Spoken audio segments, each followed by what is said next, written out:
I'm doing it.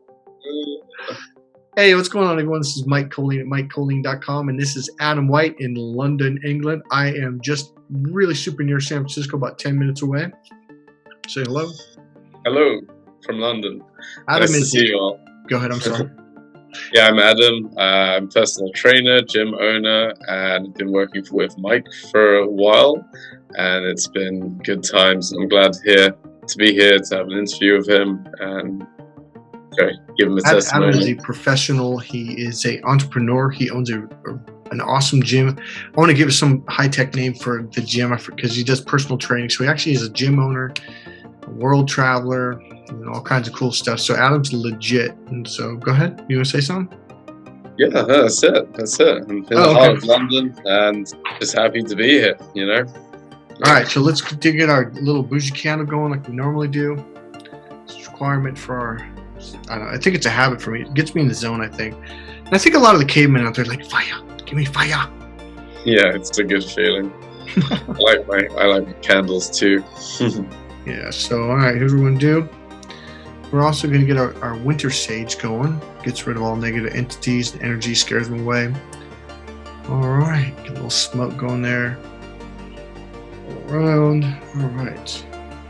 And what I do, I put it out in sand. So if you guys don't know that, I used to put water on it, but I got a little cup with full of sand, so that's what I do. Put it out. It works really effectively. All right, so we're going to talk about Adam had an amazing. I don't like to use this phrase, but it really is. It's a breakthrough session, a life-changing session, a problem. It wasn't just one. It was a series of problems that were kind of combined that he's been dealing with since he was a child and had no clue. Didn't understand what was going on. And here's the thing, most of us, we do the absolute worst thing that screws us up, ruins our life, ruins us financially or relationships or whatever. It's, depends personal. on your personal. Yeah. And it makes your life chaotic and hell. And man, did we have one hell of a session. So not sure where to start. Do you want to start or you want me to start? Sure, I'll go. I used to say certain things to people where I thought I was joking. And underneath that joke, there was like truth. So, like, I would talk to my mom about I've got a very successful uncle, and he does really well in the business world. And I used to say to my mom when I was contacting him, "Oh, yeah, I like to annoy him." And I thought that was really funny. Right. But then I did a session with Mike, and I realized that it wasn't funny, that behind that humor was the truth that this sounds mad, I like to annoy people. Right. Or I did do before I spoke to Mike, because I used to have this tactic where I would pretend to be stupid, not understand what someone was saying, act dumb, and then this is the weird thing. This is subconscious, guys, so don't judge me. The weird thing is I would use them thinking I'm dumb, as an attack tactic to get them back, just to be like, pow, hit them back. I mean, at school it was physical sometimes from my side. I mean, I don't want to share that too much, but yeah, right. It could be aggressive as well. And I did a session with Mike, and it was incredible to break down my strategies of what I do in life and what I've been doing in life. And I think I would say I broke them down, actually, and pointed them out. I mean, Mike helped me to see them. Like, I wasn't even aware of them. He was asking me questions and taking me through and breaking it down and saying stop and pause here. And it was amazing what I was admitting. I was admitting that basically I would act dumb and then attack people back with that as a strategy. All right, let me break it down a little bit more. It was a little bit more than that. Okay, go ahead. So what happened was Adam was talking about, let me see if I can capture this correctly. When you were a kid, he said, I had this, I don't know if you used the word strategy, but you said something to the effect of. Yeah, I said at school, like I had this tactic, I think, this thing I would do. Yeah. And he said, what I would do is you used the word convince. I would convince people that I was stupid, because then I would have one over on them. That's what you said, literally one over on them, because they thought you were dumb. And then what happened was he would about 3 or 4 minutes had transpired between him admitting this and then saying, my life was hell. Was it terrorizing or horrifying? It was horrifying. Yeah, because you asked people me. would call me stupid. I'm just like, You asked me. and then I would get mad at them, and I used to beat kids up and fight all the time. And he was like, oh, it was so unfair, it was so wrong. Oh my God. I'm like, Adam, whoa, dude. And I go, pause. And then he goes, what? I go, what did you say 3 minutes ago? He goes, what? I go, what did you say 3 minutes before? Now, this is something we've kind of rolled through, because Adams came to me off and on over 5 years. We'd have like a year or a year and a half and wouldn't talk, and then he'd come back for one thing and ask, hey, Adam, you got this? Oh, no. And no matter how much I brought up, he would not talk. Oh, no. And so I'm like, oh God, like, okay, when he's ready, when the student's ready, the teacher will appear. So I paused out and go, Adam, what did you just say about 3 minutes ago? He goes, what? What are you talking about? Because this is what we do. These are called parts. We separate things. Yeah. And what I do is I bring them together. I what would you call me? Like the truth speak or the truth seer? I kind of take it like the Matrix. When you pause, the bullets are all there, and you press pause, and then you're just like, "Oh, bullets are there. Let's move this side." Yes. So what I did was, Adam, you literally said 3 minutes ago, I have this tactic where I convince people that I'm stupid, so they think I'm stupid, and therefore I have one up on them, and then he said, oh, my life is a horror. It was terrifying, all these fights. And then he said later on, I would get mad at them because people think I'm stupid. And it was like there's this total divide of like, but you work really hard at convincing them that you're stupid. And then you come here complaining. I get really mad when people think I'm stupid, and just like, but this is what people do and I was one of them. I'm sure I've got more parts left. I've done a lot of healing work. Now, Adam is experiencing what it's like to truly integrate parts and see them. So now Adam's going, oh, shit, I was doing that. Oh, fuck, I created this whole scenario, and I was blaming these people. So go ahead. Yeah, no, it's a great feeling when that happens, when you work it out. I mean, I didn't even know we had parts. I just thought I'm me. And it's really funny how you kind of like paused this section and then this section and put them together so I could see it. So my awareness is just like so much better. Now I catch myself doing this method because I've been doing it all my life. And so I don't know, if you don't have awareness, you have no power. Self-awareness. So I feel a lot more empowered. I think there's a lot of work for me to do in the future, but it's great that I can start, that I have that platform, that every time something like that happens again, I'll be like, oh, I'm doing that. Yeah, but I think with this one, I don't think you're going to be doing it anymore. I think it was healed. It was a very conscious integration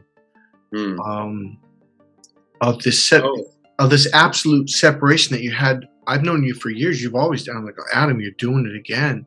Doing what? What are you talking about? So this one, I was really sly, and how I stopped him at the right moment. I go, Adam, what did you just say? And oh shit, I'm convincing people I'm stupid, and then I'm over here getting mad at them when they think I'm stupid. Like, and then Adam would complain about how, oh my God, my childhood sucked. I'm like, well, you kind of made it suck. So go ahead. So I noticed a day or two ago that, like, I literally caught myself doing it and stopped myself. I think I even mentioned it to you. I may have mentioned it to you. Like, I caught myself in the middle of doing it. And that's the thing with this awareness. I think, it's good that you told me that once it's done, because I realized that I can see it now every time. It's like a spider web. And it's like, oh, you're doing that thing. And then you just go, stop. Your mind goes, stop doing that. All right. Yeah. So one thing we're doing is we're integrating a better pattern or strategy of like, well, okay, well, before, another thing you said afterwards, like, I used to, how did you say? I don't think you said I love to annoy people, but I'm really good at it, or I've mastered the art of annoying I'm people. really, really good at annoying people. Like, Yeah. I'm talented at it, you know? So Just take pride in that. I had pointed this out to Adam. I go, and yet, on the one hand, you're doing this game where you're setting people up, and then on top of it, you're really good at annoying people.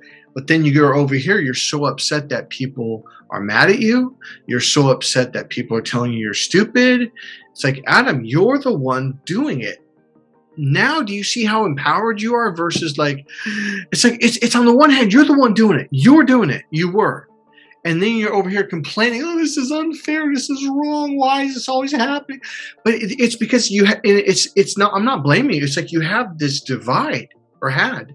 Now you're conscious going, oh, I see what I was doing wrong. And it's not that you were a bad person. You were just using really shitty strategies that you developed as a child as defense and protection mechanisms. I remember it from school. I literally remember it came upon me. There was a period when it came. It was from primary school. As soon as I went into primary school, it's like a year into primary school. I was like 7, and it hit me about then, because I can remember when it came about, and actually thought it's almost like it's a mind of its own, and it sees everything that way. And the interesting thing is, I just realized today, in fact, and we only did this a few days ago, I had a conversation with someone that I've never had a conversation with, or a proper one. And so I think part of this part was disrespectful to others and didn't let them have their opinions. Yeah. And so that was one of my tactics for annoying people. And so what I've noticed is in my gym and out in the streets when I'm talking to people, it's like I just allow them a lot more to be who they are. And I'm not really disrespecting them. I'm not pushing any agenda. I'm letting them be themselves. And then they're more comfortable with me. So I've noticed a shift in my relating with people instantly. Mm-hmm. And I'm a lot more comfortable in myself, and obviously I have a greater self-awareness, which is always a good thing. Right. Yeah. So Adam's life is like radically changed. On the one hand, he's like, well, how am I going to get more business? How am I going to make more money? It's like, well, annoying people and playing this mind game of convincing them you're stupid, probably not two good strategies of how to get more business and be successful, right? Mm-hmm. So then we started working on like, well, if I'm not annoying people, what would be a better strategy? Probably getting along with people. Mm-hmm. Listening to understand is a huge thing. It's an actual technique that I teach in my course to clear your mind and even to clear your emotional energy to where you're open to receive someone and what they're saying to you. Yeah. Mm-hmm. So were you going to say something else? I was going to talk about parts right here, but I wrote some notes down, but no? All right, so go ahead. Yeah. What else? I'm just thinking. So, do you want to bring it up after I talk about this and kind of clear it up? Oh, go ahead. You go. So here's what's basically going on. At one point in time, whether you believe in past lives or this is our only life, whether you were in the womb or past life or, when your spirit first came to the planet, you were one whole core being, the circle. It was one. What happens is you get scared or hurt or something happens and you break off a little part of you. All right? So what happened, at least in American Western societies, like you guys have kindergarten, right? Is that what you guys call it? Yeah. All right. So most kids, when they go into kindergarten, this is what happens. And this isn't the only time it happens. It may happen during birth or just after. It could happen in the womb, like if a loud noise goes off, or maybe the husband's yelling at the wife, or the mom's screaming at the husband, or maybe you're listening to she's watching a scary movie and there's all this loud noise going on and you get scared. So at one point, you're whole and complete. This is called at one.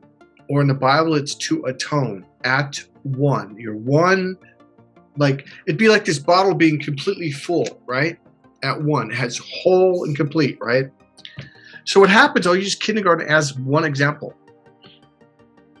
is most kids when they go to school, their parents go with them and they're outside in front of the class and everyone's like, oh my God, there's Timmy, yeah, there's Sarah.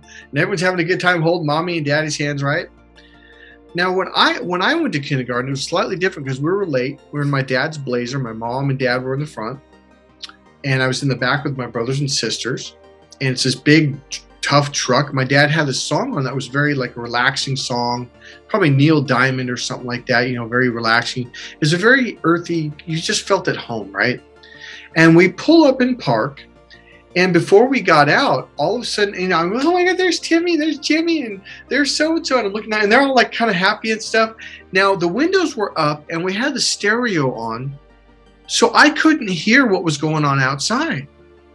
All of a sudden, all the kids went, what? And you could see the parents trying to pull them, and the teachers were trying to pull the kids inside the classroom, and they're like, no!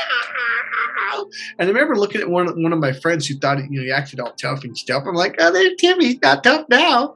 He's just like, no! And I'd never seen him freak out. I'm like, what? And I'm like, Mom, what's going on? Like, well, Michael. Now, the difference is I'm in a very calm state of mind because I'm with my mother and father. We're in the Blazer. It's a nice, relaxing song was playing. And I'm looking outside going, I don't understand what happened. Well, apparently the bell had rung. And then the kids finally found out, like, oh, Mommy and Daddy are going to leave you in this classroom with this strange lady and all these other kids that you don't know. And they're going to leave you.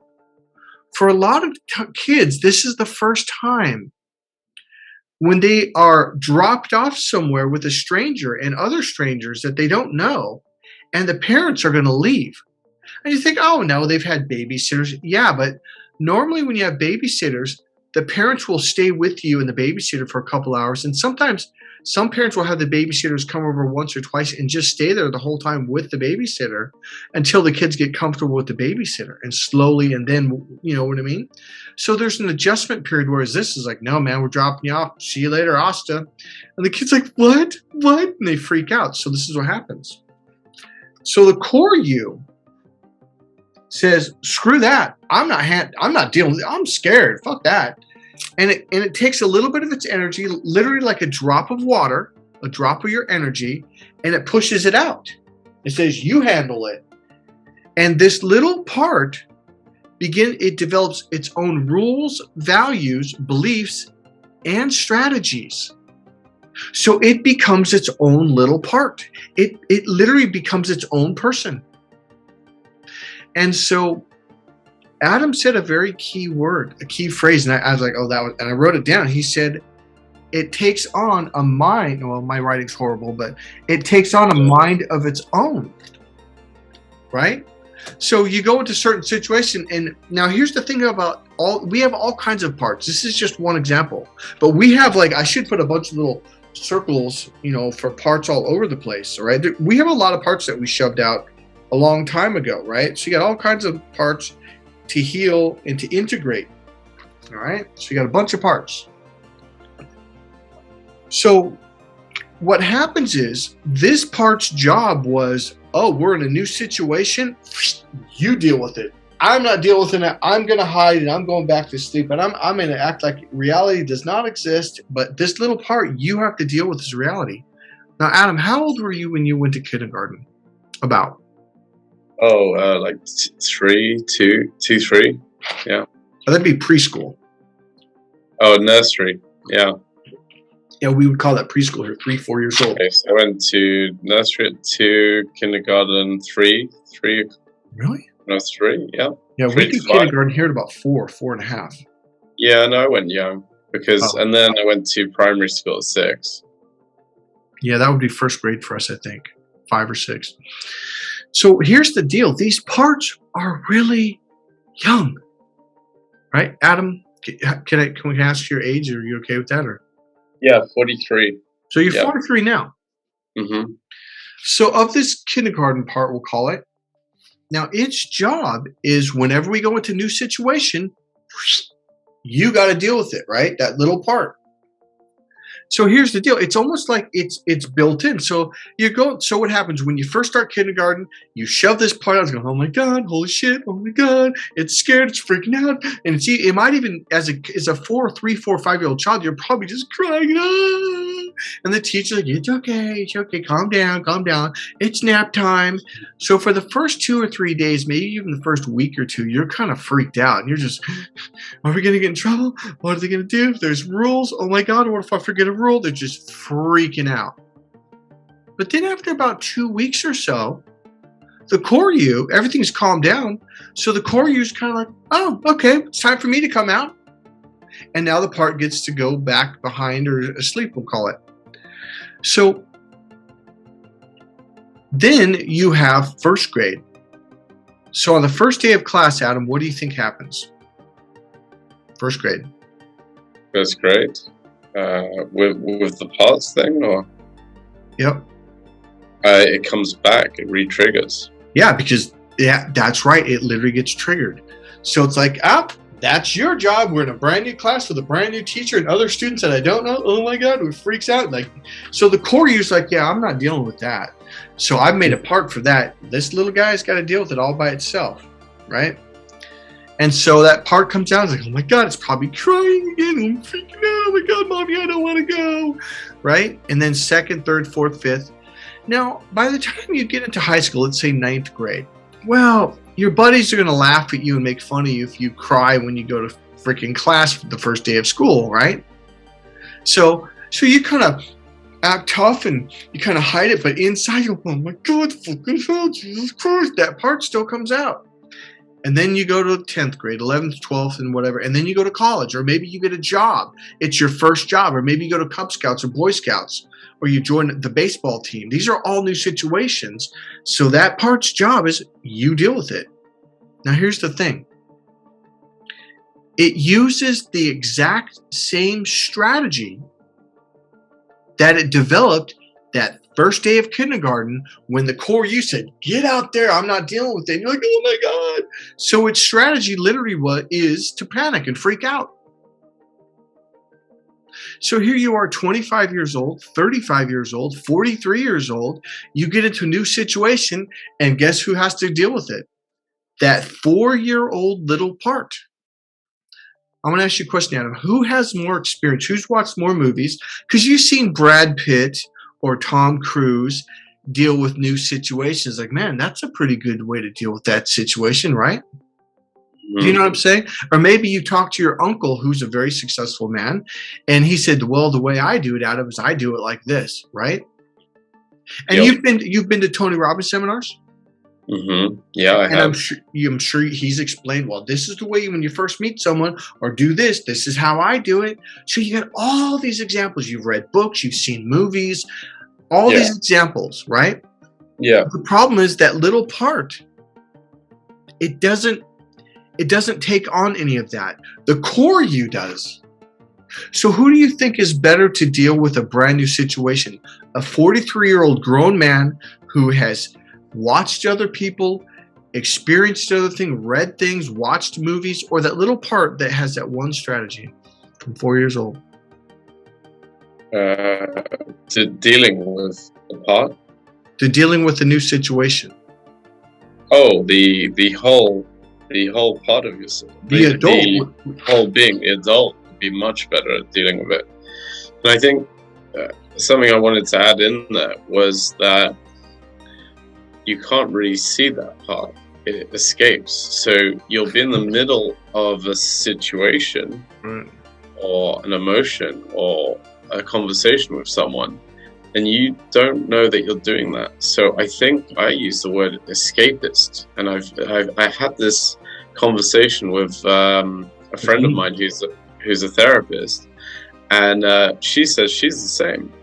So I think it belongs to that part of ourselves when we're escaping or trying to avoid, or they even have that psychological term avoidant.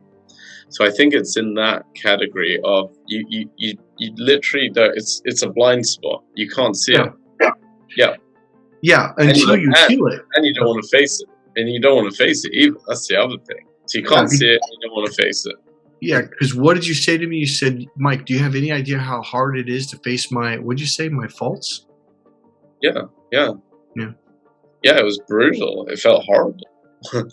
So, okay.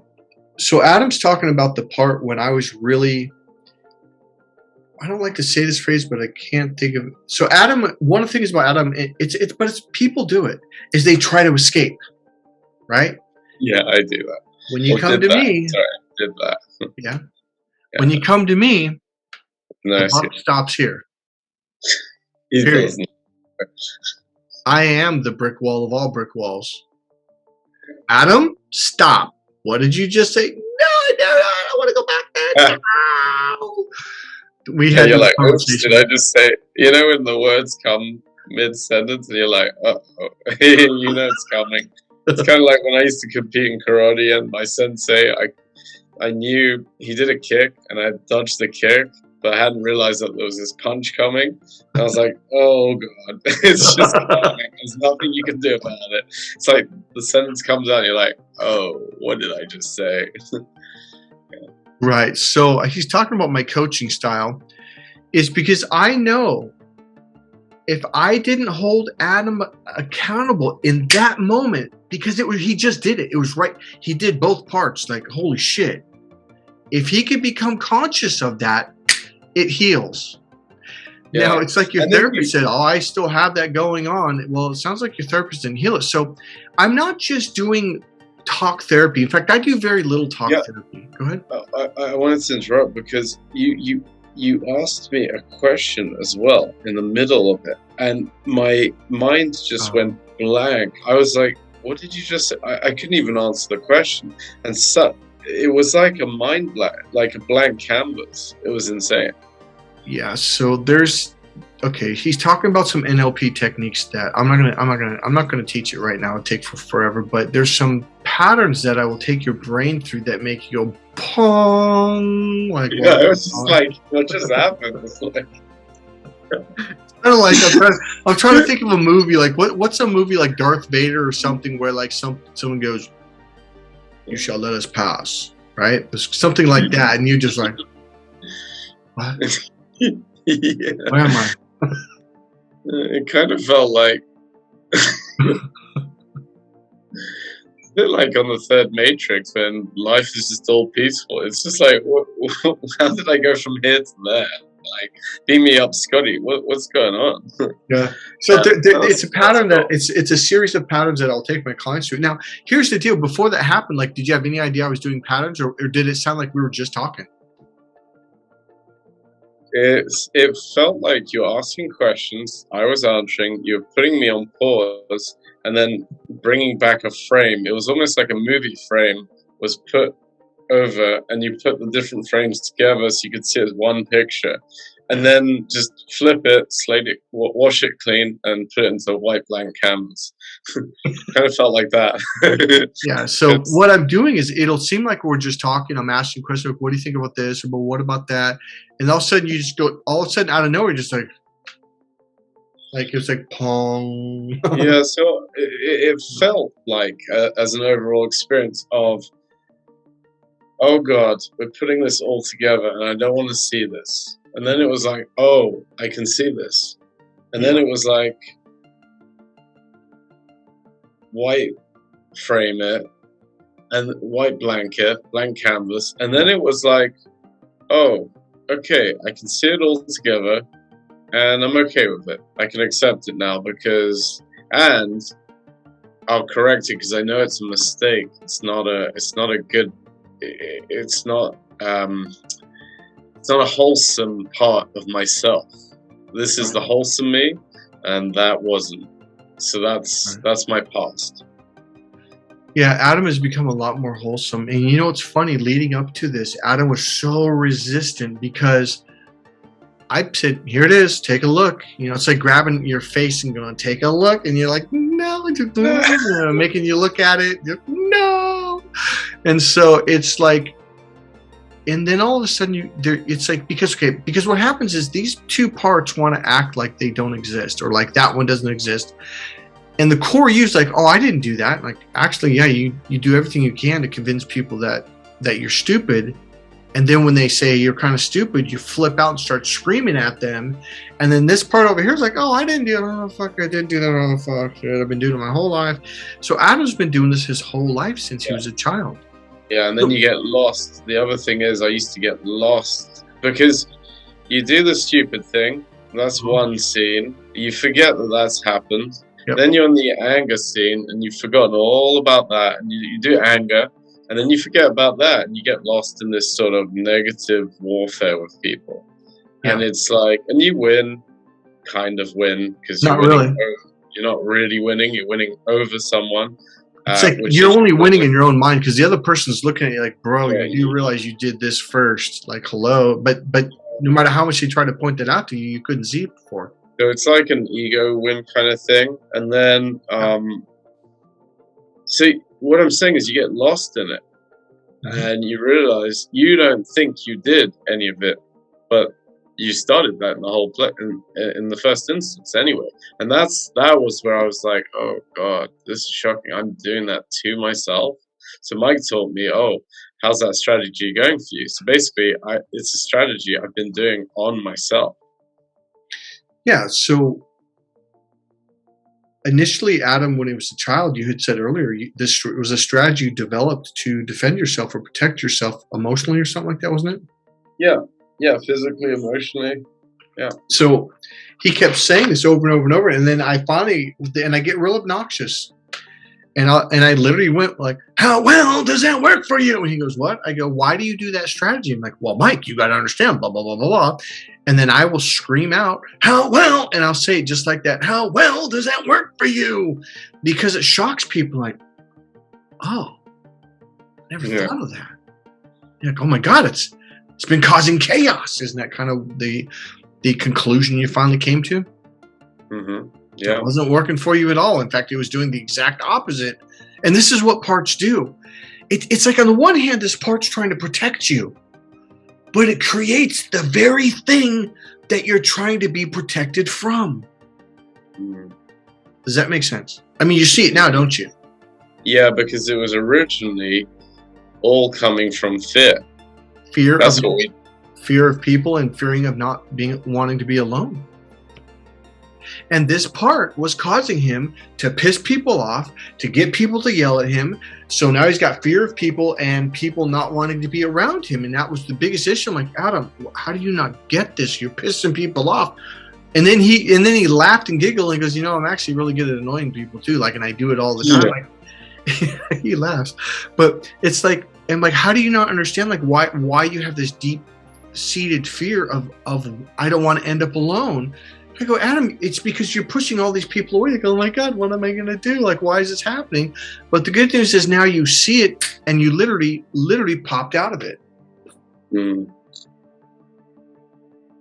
Yeah, a lot more comfortable, a lot more at ease. I'm starting to see glimpses of, well, I see change. I can see change, literally.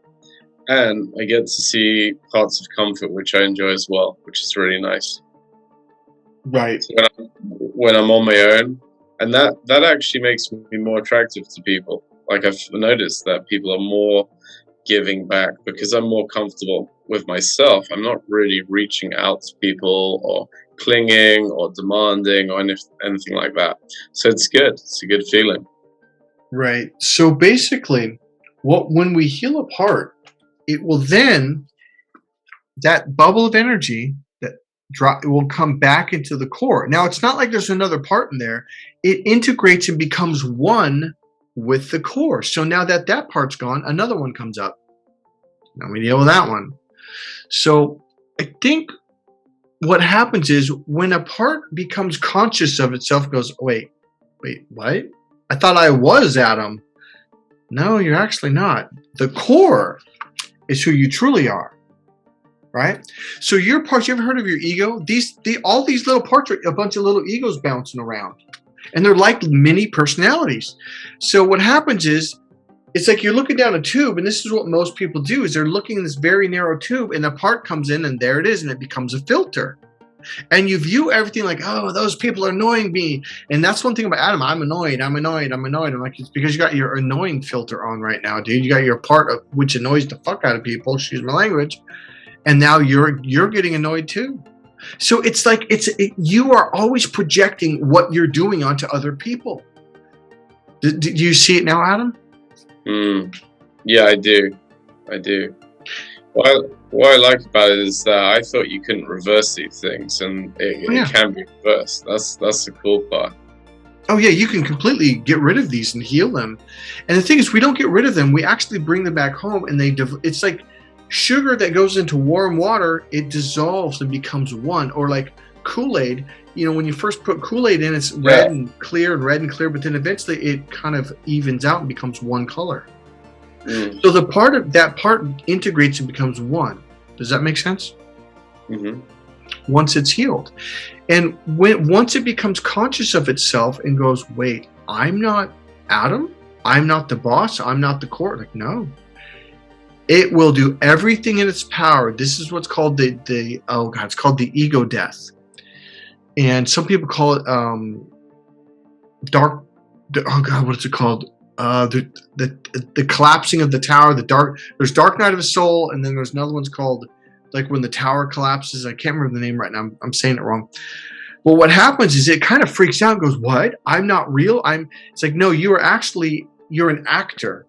That's what that part, it's fake. It's an actor.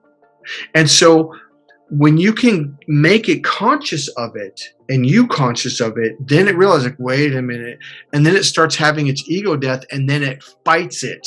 And usually that problem of being afraid of people or the chaos, or what was the other one with you, was the feeling of being alone. It begins to increase until it finally just realizes it has its final ego death, and then it integrates inside and then it calms down.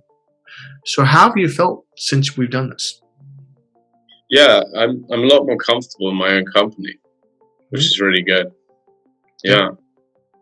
So it's healed, it's integrated. I like my carpet. That's like my. Go ahead. I like my sofa. I like my bed. But it sounds funny to anyone watching this new, but it's just I never used to really relax in these areas and just be able to chill. And that's not something I've been able to do since I was a kid. So it's just a very empowering feeling. It sounds ridiculous. I like my carpet. It's just a childhood thing, you know. Playing with toys. You're enjoying things now. Yeah, yeah. Whereas before you were constantly creating this chaos. And the other thing Adam is also doing now, he's one thing like you would. I can't find the right smooth way to say this, but it was like you were lying to yourself. You weren't being honest to yourself about, well, Adam, you just did this thing and now they're mad. How do you not? And there was that divide. But now Adam's not doing that anymore. He's seeing it going, oh my God. And I finally got Adam to finally see that the path of truth is a much easier, much more rewarding, and much more peaceful and fun way to live life. Much better than escapism, for sure. Yeah. So, I don't know. I think that's it for this session. Do you want to, is there anything else you wanted to say? Or I think you covered it, dude. Yeah, we got it. Would you recommend me as a coach, as a healer? Oh, yeah, definitely. It's like really impactful to. I mean, this is like changing your perception. I mean, these are just words, but when you experience that, it's a whole different paradigm. It's like the Matrix. You get the key to the correct door. If you don't get that key, you don't go through that door, and you never get to where you want to go to. So yes, it's big. It's big. I can't show it. It's in here. So, it's just, I know that like my filter, the way that I look at things is different, and it always will be. And are you noticing how the dynamic with other people has completely shifted? That's what I wanted to say. Yeah, I mean, let's be honest, the more you work on yourself and change your paradigms, the more you just enjoy life and life around people. Yeah. Mm. And that was my thing. I mean, some of you might be extrovert and super comfortable with people. I actually am an extrovert in some ways. I need the attention, or needed the attention of people beforehand, and so I wanted to be with people all the time. So in Hmm. that sense, I'm an extrovert. Um, I'm actually become more balanced now. I'm more of an intro extrovert. I think I'm they say that you can only be introvert or extrovert. I don't believe that. That's what they say. But for me, I feel like I'm an introvert extrovert in that I have a 50-50 balance of actually sometimes I like to really be on my own and to recharge and re energize and be Yeah. inspired. And on the other side, I like to be with people. But my time with people is a lot more relaxed, even though I'm spending less time being outside socializing. So, yeah, it's good. More impactful. Yeah. Let's say you're much more comfortable with people now. Yeah. Yeah. Yeah. Hey, this is Mike Colleen at MikeColleen.com. If you need help with emotional healing, your life is stressed, you got anxiety, panic attacks, if you need some help, get a hold of me and start doing sessions, and you will get results. Okay. Go to Mike Colleen, MikeKollin.com, or you can email me at Mike@MikeColleen, MikeKollin.com. So I want to say thank you and goodbye. And go ahead now. Oh, thanks a lot, everyone, for watching too, and thank you, Mike. And if you want any training tips, awpts.com. Okay, yeah, awpts.com, and he's in London. And do you coach people through Skype or anything like that? Or Online? Yeah, I do online. I do it in person in London. So yeah, just to coach people on habits. Funny enough, which so this work with you is fantastic because it really helps me to help other people. So I've used a lot of stuff that I've delved in with you with clients too. So thank you for that. I wanted to give you my appreciation. Oh, thank you. Appreciate that, man. All right, God bless you guys. See you guys next video. Bye. See you. Turn this off.